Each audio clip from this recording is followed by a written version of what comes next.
Doncs bé, en aquest vídeo veurem què són les funcions constants. Doncs les funcions constants, com que és constant, això significa que sempre pren el mateix valor.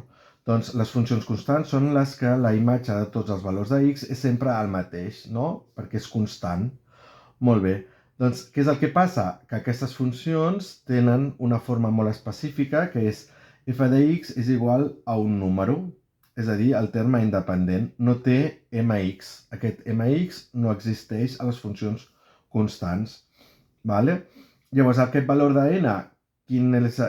Ja coneixem que és el punt de tall amb l'eix vertical. Però clar, si sempre val el mateix, doncs serà el valor que pren qualsevol de les imatges, no? Per exemple, aquesta funció d'aquí sempre pren el valor 3, per tant, serà la funció u de x és igual a 3.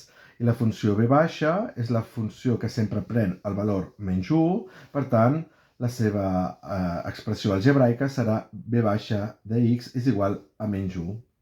Val. Llavors, fixeu-vos què és el que hem dit abans, no? Una funció afí és mx més n. Doncs aquest d'aquí no existeix, no es troba a la seva expressió algebraica. L'única forma que passi això és que la m valgui 0, perquè així 0 per qualsevol valor de x donarà 0 i 0 més n, no? 0 més n és sempre igual a n, que és el valor de la constant, no? Que volíem abans. Per tant, l'única forma que tenim que això sigui igual a constant és que la m, no? El pendent, sigui igual a 0. Per tant, el pendent serà igual a 0 quan tenim una funció que té forma de recta horitzontal, val?